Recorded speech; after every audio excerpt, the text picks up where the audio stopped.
Yes, you're right. I don't really care what you or anyone else thinks of me. I'm not interested in trying to be nice just so you'll be in a good mood. Why not? If we're stuck here together anyway, what's the point of making it worse for the both of us? What's the point of making it better? What's the point of even bothering to care? Hell, what is even the point of everything at all? Nothing. Absolutely nothing. I mean, really, take a moment to think about it. The human mind. The music's changing. In its complete vastness, is capable of recognizing its utter helpfulness and usefulness in the face of inevitable and avoidable non-existence. But this incapability, coming to terms with it.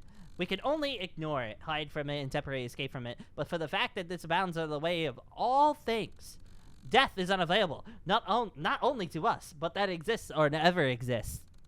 Even living being will eventually die out. Speak of the matter, or will eventually wither away and dispel into energy. It doesn't matter if you lived a good life or if you left a legacy behind. It doesn't matter if humanity survives for 1,000 years or dies tomorrow. The end result is the same: the absolute nothing. Human intelligence is far beyond that of other animals, but it will be misguided to consider that a gift. All other beings have the gift of ignorance, and not understanding what we do. Our intellects is not a gift; it's a flaw. It's an overextension of evolution. Intelligence, once a great feature to eons past, continuing the growth unmarked, unchecked, and unfiltered, as sense past the threshold of upon that is no longer a benefit, but in active danger with his hosts. Much like the Irish elk, a species of deer that, through uncountable generations of evolution, grew antlers so wide and vast that it could no longer run from predators, eventually leading to its own extinction. The human mind is an evolutionary malformation caused by going too far in a direction that was once beneficial and will, sooner or later, lead to our extinction. And on an individual level, it's already happening. Existential dread is already taking hold. I'm sure you felt it too. The pain and fear of being nothing, becoming nothing. The suffering of understanding that. We are unable to come to terms with it, so we hide from our own intelligence. We set limits. We stop ourselves from thinking deeply about what will happen when we die. We create distractions. We keep our mind busy with mundane activities and entertainment to stop ourselves from having to come face to face with the truth. We sublime it. We transform our self-reflective suffering into another form of art to keep it consuming us. Anything to avoid the panic. But these ways are all simply temporary. They're just there to push back the inevitable veil of helplessness and despair that will encompass and ruin us. In the end, nothing matters. There is no point in trying to find joy in life, for life in itself is suffering. You're wrong. Huh? You criticize those who consider our vast intelligence a gift, and yet also misguide yourself into believing meaningless is a curse. How could you not be? Nothing we do matters in the end, and that is precisely why we are not shackled by the burden of expectations, the fear of external judgment, or the failure to meet up an arbitrary definition of what makes our limited time not wasted. Time cannot be wasted, for there is no greater purpose in life than life simply living it. But still, in that case, the meaninglessness of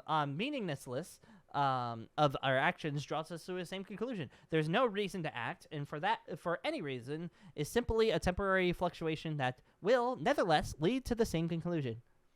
Quite the contrary. Because we have no greater purpose, we are free to set our own, to create self-defined goals for which to strive. For some, it may be nothing. For some, it may be pleasure. For some, it may be creation. For some, it may be improving the lives of others. It is because we have no greater purpose, and that time spent on goals set by oneself cannot be wasted. In the end, nothing matters, and therefore, you have no reason not to do what you want, rather than whatever illusion of greater purpose is forced on you by others, or even your own misguided thoughts. I do understand what you mean. However, that doesn't ease my fear of the end. Even if I were to find the purpose, I would still be paralyzed by the thought of becoming nothing. And it is a thought worth fearing. However, abandoning purpose, hope, choice, goals, pleasure, and the will to not make that thought to disappear. The fear, however, can subside. Giving up is not accepting the end. It is simply accepting the fear of it. It is embracing despair rather than facing it. I see. Though as much as I like to embrace it, I am nevertheless struck with the paralyzing existential crisis. I understand it logically, and I know that there is no reason to live in empathy, but my emotional side refuses to listen. The fear persists, and I cannot motivate myself to seek purpose, despite knowing I must. This is true. The emotional is not controlled by the logical. However, they are interlinked. Just as the deepest, darkest depths of despair can overthrow the reason of the logical, warping them to fit into the haze of depression, so too can reason influence and overpower emotion, regardless of how impenetrable its defenses may seem. By continually forcing to subvert those creepy negative thoughts with the positive logical ones, the emotional mind will eventually, slowly, gradually start to shape and to fit the logical. It is not an easy job. It is not a quick job. It will sometimes feel like an impossible job. However, it can be done. With the immense amount of time, effort, and energy, it will improve. You can change. You can heal. And during the hardest times, when all seems lost and you want to give up, never forget, we will always love you. Aww.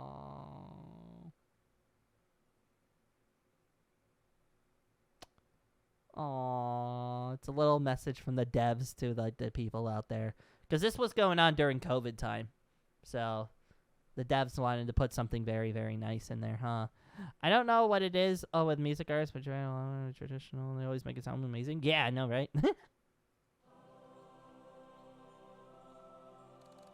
Well, I'll be damned. Guess you got a good head on your shoulders after all. Hell, I'm impressed. Man. I feel like I've just shed the weight of the world off my back. Or rather, you've done that for me. And honestly, from the bottom of my heart, thank you.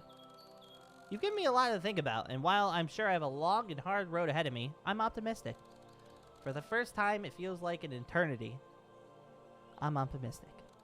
Say, we're already too late for school, and it's become quite clear by now nobody's going to lead us there. So how about you and I ditch that passion-draining penitentiaries and go grab us something to eat, right? Yeah, sure. I've got nothing better to do, though. You're paying, though. Oh, you sneaky bastard. But alright, I do owe you anyway, so what's a better time to cash in out your did a nice thing to a girl all the way out of my league coupon than now ever?